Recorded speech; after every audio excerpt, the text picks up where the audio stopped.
नमस्ते दोस्तों। आज की इस बेहद मजेदार और ज्ञानवर्धक चर्चा में आप सभी का बहुत बहुत स्वागत है। चलिए, बिना कोई समय गवाए सीधा आज के टॉपिक पर आते हैं। आज हम एक बहुत ही दिलचस्प कहानी पर बात करने वाले हैं और हाँ, साथ में एक शानदार कविता भी है। तो बस अपनी एनर्जी लेवल को एकदम हाई रखिए, क्योंकि आज का ये सफर बहुत ही रोमांचक होने वाला है। जरा इस तस्वीर को देखिए। क्या अद्भुत नज़ारा है ना जंगल का। कितने सारे अलग अलग जानवर यहाँ एक साथ इकट्ठा हुए हैं। यहाँ बाघ भी है, मगरमच्छ भी, लोमड़ी, और वो देखिए पेड़ पर लटकता हुआ बंदर भी इस मीटिंग का हिस्सा है।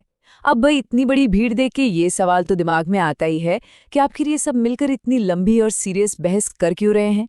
अचानक ऐसा क्या हो गया कि सब अपना अपना काम छोड़कर बीच जंगल में आ गए। पक्का कोई बहुत बड़ी बात होगी। और इस बड़े रहस्य का जवाब है खतरा। जी हाँ, असल में ये सारे जानवर बड़ी ही गंभीरता से इसी बात पर चर्चा कर रहे थे कि अगर अचानक कोई बड़ा खतरा आ जाए तो अपनी जान कैसे बचाई जाए। बहुत ही जरूरी सवाल है ना। किसी भी खतरे से निपटने के लिए एक पक्की योजना का होना तो बिल्कुल जरूरी है। और जंगल के ये निवासी बस यही तय करने की कोशिश कर रहे थे कि मुश्किल वक्त में सबसे बेहतरीन बचाव का तरीका क्या होना चाहिए। अब इतनी देर तक बहस चली तो कोई न कोई नतीजा तो निकलना ही था। तो आखिर में पता है क्या हुआ?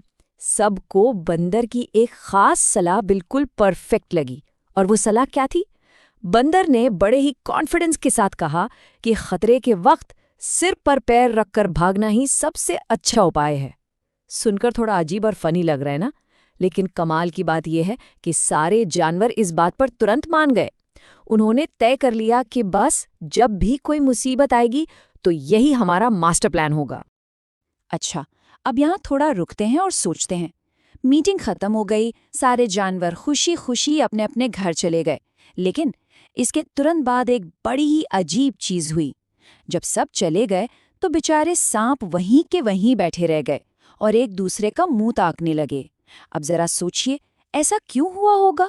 उन्होंने बाकी जानवरों की तरह तुरंत घर जाने के बजाय वहीं इंतजार करना क्यों चुना? जरा ध्यान से देखिए इन्हें। इतने सारे अलग अलग रंगों और डिजाइन वाले सांप एक साथ उलझे हुए गहरी सोच में बैठे हैं। ऐसा लग रहा है जैसे किसी बहुत बड़ी उलझन में फंस गए हों। अब जरा गहराई से सोचिए। सांपों के शरीर में ऐसी कौन सी चीज नहीं होती जो बाघ, बंदर या मगरमच्छ जैसे बाकी जानवरों के पास बड़ी आसानी से होती है? बस इसी सवाल के जवाब में छिपा है उनके इस तरह परेशान होकर बैठे रहने का असली कारण। बिल्कुल सही सोचा आपने। वो कारण है पैर। सांपों की सबसे बड़ी दुविधा यही थी कि भाई उनके तो पैर ही नहीं होते। अब जरा खुद ही सोचिए, जब पैर ही नहीं है तो वो उन्हें अपने सिर पर कैसे रखेंगे? बंदर का आइडिया बाकी सबके लिए तो एकदम बढ़िया था, लेकिन सांपों के लिए पूरी तरह से बेकार। वे तो चाहकर भी इस सलाह को नहीं मान सकते थे। इसीलिए बेचारे सोच में पड़ गए और परेशान होकर वहीं बैठे रह गए। तो अब यहाँ सोचने वाली बात यह है कि सांपों को क्या सलाह दी जानी चाहिए? अगर उनके पैर नहीं है तो खतरे के समय जान बचाने के लिए उन्हें क्या करना चाहिए? जरा दिमाग पर जोर डालिए। क्या वो तेजी से रेंग कर किसी बिल में या घनी झाड़ियों में छिप सकते हैं? जाहिर है, जिन जीवों के पैर नहीं होते उन्हें अपनी सुरक्षा के लिए एक बिल्कुल अलग प्लान की जरूरत होती है। तो आपके हिसाब से उनके लिए सबसे अच्छी नई सलाह क्या हो सकती है? अच्छा, इस पूरी कहानी में जो एक सबसे मजेदार बात हमने सीखी वो है भाषा का इस्तेमाल। ये जो सिर पर पैर रखकर भागना है ना, ये दरअसल हिंदी का एक बहुत ही फेमस मुहावरा है। इसका ये मतलब बिल्कुल नहीं है कि सच में अपने पैर उठाकर सिर पर रखने हैं। अरे वो तो मुमकिन ही नहीं है। इसका असली मतलब होता है बहुत ही तेज भाग जाना, खासकर जब कोई डर गया हो या बुरी तरह घबरा गया हो। जैसे मान लीजिए सामने अचानक कोई खूंखार जानवर आ जाए तो लोग बिना कुछ सोचे समझे बस सिर पर पैर रखकर भागते हैं। तो चलिए, जानवरों की इस मजेदार मीटिंग और मुहावरे के बाद अब बारी है राइम टाइम की। जी हाँ, इन खुशहाल बच्चों की तरह हम भी एक बहुत ही मजेदार सी कविता पढ़ने वाले हैं। ये कविता मशहूर कवि प्रभात जी ने लिखी है और इसका नाम है कबरी झबरी बकरी।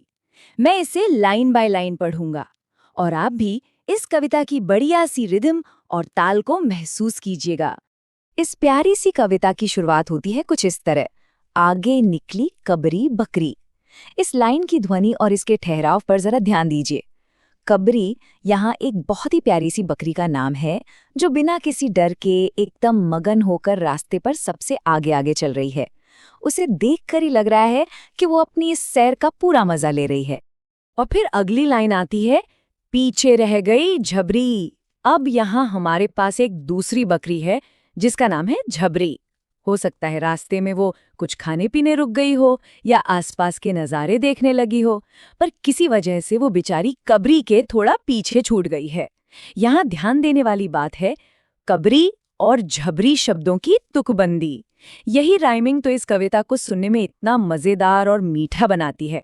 इस कविता की फील को और अच्छे से समझने के लिए जरा इस नज़ारे की कल्पना कीजिए। चहचहाती हुई रंग बिरंगी चिड़ियां, चारों तरफ खिले हुए सुंदर फूल। बिल्कुल इसी तरह के शांत और खूबसूरत रास्ते से ये दोनों बकरियां अपनी ही धुन में गुजर रही होंगी। ये प्रकृति का ऐसा प्यारा सा चित्र है जो इस कविता के माहौल में एकदम जान डाल देता है। चलिए वापस अपनी कविता पर आते हैं और देखते हैं आगे क्या होता है। आगे आगे कबरी बकरी, पीछे पीछे झबरी। यहाँ शब्दों का क्या शानदार दोहराव है ना? आगे आगे और पीछे पीछे। ये दोहराव ही इस कविता में एक खास तरह की रिदम, एक गति पैदा करता है। इसे सुनकर हमें ऐसा लगता है जैसे हम सच में एक बकरी को खुशी खुशी आगे बढ़ते और दूसरी को उसके ठीक पीछे पीछे चलते हुए देख रहे हो। लेकिन अब इस कहानी में एक छोटा सा ट्विस्ट आता है। अगली लाइन है, साथ चली थीं। अब जरा सोचिए, इसका मतलब है कि शुरुआत तो उन्होंने बिल्कुल एक साथ ही की थी। दोनों एक दूसरे के करीब एकदम कदम से कदम मिलाकर चल रही थीं। तो फिर अचानक रास्ते में ऐसा क्या हुआ कि उनका ये बढ़िया तालमेल टूट गया और एक आगे तो दूसरी पीछे हो गई? और इसका जवाब हमें मिलता है कविता की इस आखिरी लाइन में, हो गई आगे पीछे कबरी झबरी बकरी। ये लाइन बहुत ही खूबसूरती और मज़ेदार तरीके से पूरी बात को समेट लेती है।